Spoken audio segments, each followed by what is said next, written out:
बाबूजी तू तो बड़ा बढ़िया आदमी बड़ा हो। कह सरऊ आज तार दाल ना गली तो कह दी।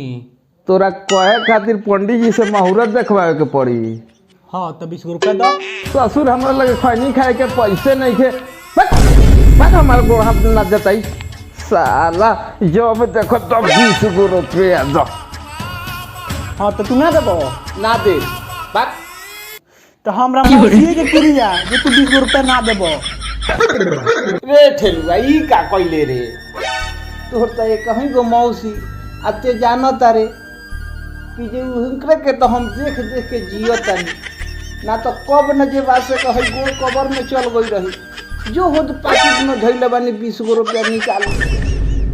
बाबूजी जाता नहीं ले लेवे। ए सारा पहले गोड़वा ना जा डांड पिराता वही बेर से आवता नहीं नु तब जाबे पहले जाता नहीं ले लेवे।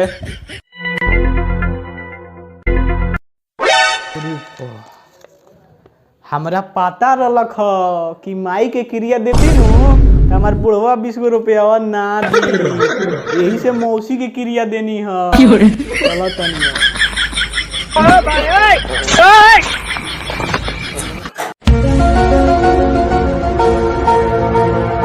ए केहू दुकान में बा। ओ बिसारवा कहाँ गइल रे कहाँ गइल रे हाय करनी हटे हाथ धो के अइले मैं के बार से त महकला बाप साला 1.25 किलो लड्डू दे पहले आ दहिना हाथे ए सरवा आज इतना लड्डू का कर दे ए भोसड़ी वाला अपना काम से काम रख ना।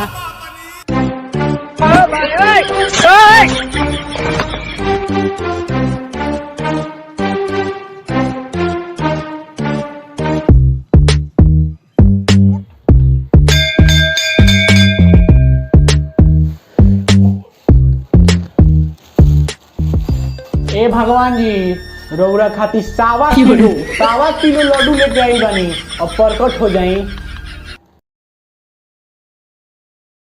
भगवान जी रौरा नानू आई नी हम अपन 1.25 किलो लड्डू लेके जाता नी।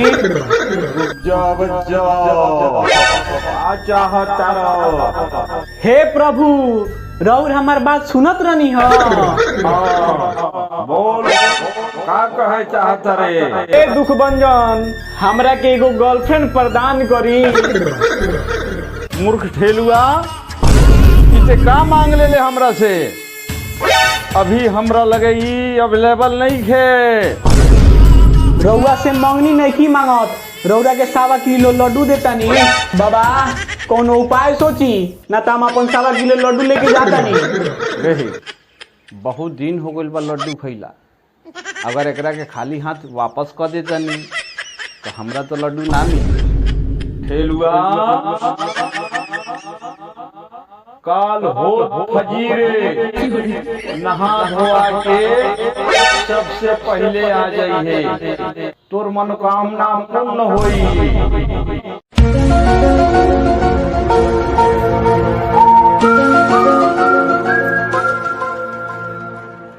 ए ठेलुआ आय कहाँ गइल रे मंदिर गई रहनी हो काहे रे तोरा एक काला बताई रे। ए बता ना तो भाई नहीं बताओ ना ना बताओ तो भाई नहीं बताओ ना ना ध्यान तोरा खुद पता चल जाई ना बताओ ना जानता रे हो गई रहनी हनुमान जी के मंदिर काहे रे गर्लफ्रेंड मांगे।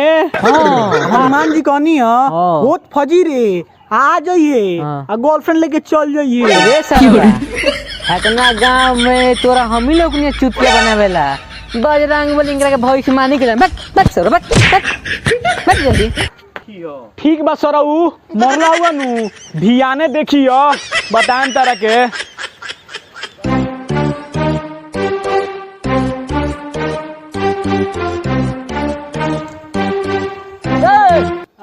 सुन बाबूजी सवेरा ही 20 रुपया लेके कहाँ गई रहे जानते रहो 20 रुपया लेनी है नु तो तारा ला सोनी लियोनी पतो खोजे गई रहनी ए ससुर के नाती हो तू हमारा खातिर गई रह पतो लियावे आ कि अपना खातिर खोजे गई रहे रे।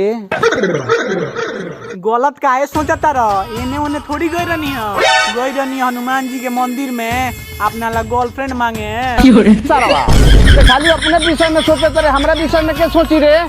बड़ा मौका बाप बड़ा हो तू। कितना लड्डू चढ़ैले? 1.25 किलो। 1.25 किलो? हाँ ठीक बा, उपाय हम तोर लगावा तनी। ठीक बा, जा जा तो जो ना।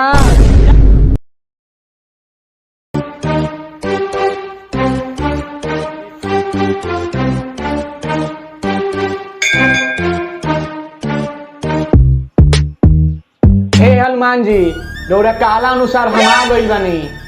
जो ते जौन मंगले रहले उ उपलब्ध हो गइल बा।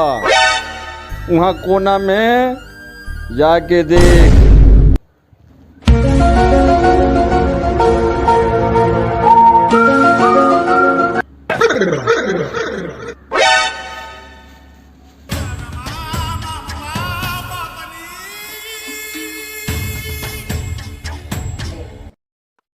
हे भगवान जी, हमरा साथे इतना बड़का धोखा का कइली रउरा? वृक्ष प्राणी तोहनी सब अपने स्वार्थ में जिए लो। अरे कबहू हमरो चिंता कोई कैले बा? फेलुआ, हम तो खुद तीनों युग से ब्रह्मचर्य के पालन कर रहल बानी। हम तोरा भक्ति से प्रसन्न होके हम तोर मनोकामना पूर्ण करे के बानी, लेकिन तोरा जीवन के तोरा रास्ता के कांटा तोर बाप बा। ते 1.25 किलो लड्डू चढ़ैले, उ 2.5 किलो चढ़ा के गईल। ई मांगत रहल ह कि हे प्रभु हमके 60 के गर्लफ्रेंड दे दी। 60 वर्ष वाली तो मुश्किल बा, लेकिन हम ओकरा के अनसुना करके हम कहनी कि जना 18-20 वाली गर्लफ्रेंड हमरा मिल जाई। बोल हम कौना के बात मानी, तोर आगे तोरा बाप के? हमार बाप तो धरी छन रहले रहे और रउरो पर विश्वास उठ गई।